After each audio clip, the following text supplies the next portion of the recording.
Morning everyone, and thanks very much for being here this morning on Moore Street. We're here today to launch our Moore Street Area Renewal and Development Bill, and I'm delighted to be here with my colleagues Councillor Sean Haughey, Councillor Paul McAuliffe, Councillor Darragh Heaney, Paul McDevlin and Senator Mark Daly. And most importantly as well here today, we're really happy to have Patrick Cooney from the Save Moore Street, Save 16 Moore Street campaign. Connolly Heron here is a great-grandson of James Connolly, and Prunchias O'Reilly there you can see, and Prunchias is the grandson of the O'Reilly. What we've been working on for the last number of months in conjunction and in partnership with the stakeholders has been to produce a comprehensive plan for this area. Where we're standing here this morning is the birthplace of the Irish Republic, and it deserves to be treated that way and with the respect that it deserves. Now, the government were dragged kicking and screaming into purchasing the 4 properties here behind us, and we welcome that, but that is not the end of the affair. We need a comprehensive plan to deal with this historical quarter of Dublin. This is one of the most significant sites in Ireland. It is an important site for future economic development as well, and for educational and cultural development. So what we have produced here is a bill very much along the lines of what was done with regard to Temple Bar, is to provide an exact focus on this area about how it can be developed, about how appropriately it should be developed, along the lines of how we would protect our national monument here behind us, and what appropriate development should be allowed around this area. We've had very, very good cooperation from the Save 16 Moore Street campaign, who fed into this legislation here, and from our city councillors here in Dublin City. I'm going to ask Paul McAuliffe to run through some more details of the bill itself and how it would actually work.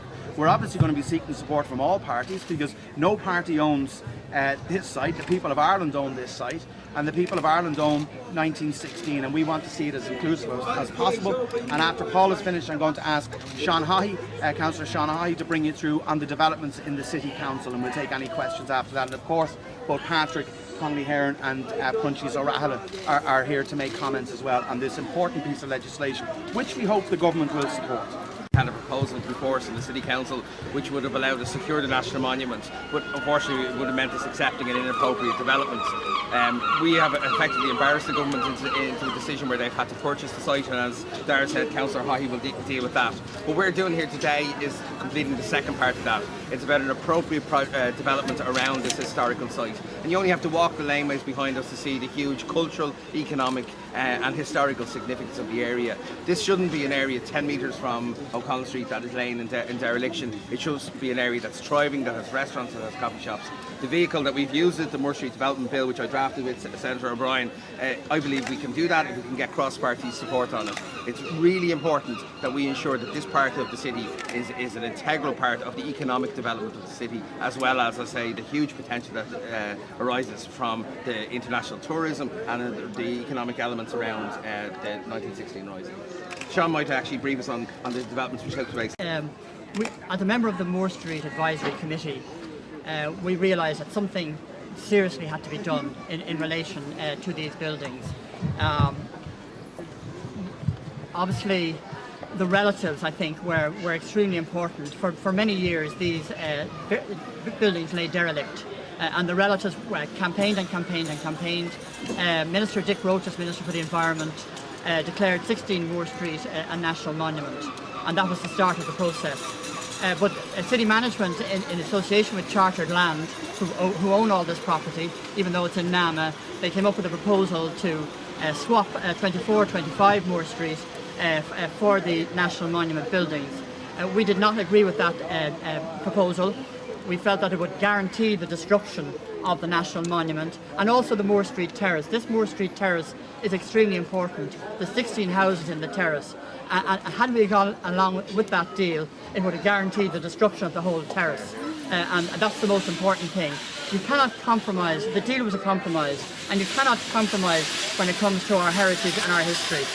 And we do believe that it was wrong to facilitate a deal which would allow the construction of a massive big shopping mall around the National Monument. The shopping mall would have dwarfed the National Monument buildings. So for that reason, we objected to the proposal. And as Senator O'Brien said, we forced the government into purchasing the 14 to 17 Moore Street. But that's not enough. The next phase now is to develop this whole terrace in an appropriate way, and these are lanes of history behind us, and we need to have appropriate sustainable development, appropriate economic uses for these buildings, which will in turn be a major tourist attraction and also preserves our history.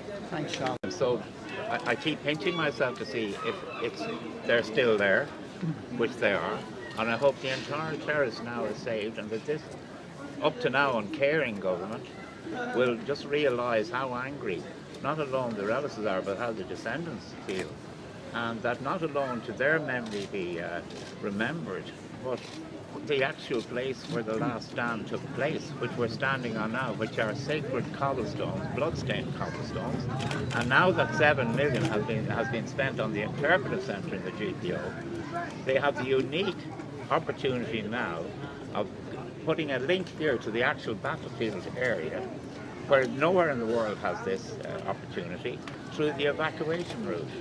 So I think now is the time to do it, and I think they should take heed and do it for future generations, as it is not up to any one generation to make such a decision. This is for future generations to honour our forefathers. Thank you. Okay. I think it's up to Chartered Land now to go back to the drawing board. I don't believe their original planning permission is sustainable. They now don't have 24-25 Moore Street as part of that planning application.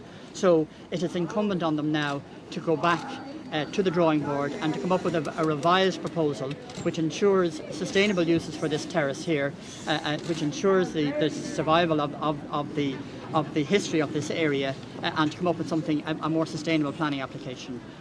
Okay. The point of the land swap deal last year was that it wasn't possible for Chartered Land to proceed with their planning application without 24 and 25, which is the City Council depot here just at the end.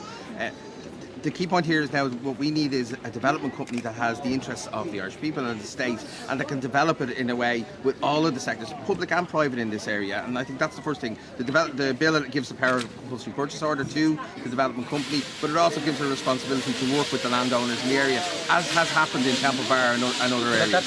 So we want to work with everybody involved. Are you saying without which previously there was to be just a straight sale with the council rather than a land swap in relation to number 24 and 25. But are you saying, I presume you're saying that the councillors won't dispose of that property in any case? And are you saying without that the planning commission is defunct? I would say on behalf of the Fianna Fáil group we would be opposed to the sale of 24 and 25 to facilitate the inappropriate development. We voted on that once and we'll vote on that again. The second thing is that the sale of that land is for the figure of €12 million.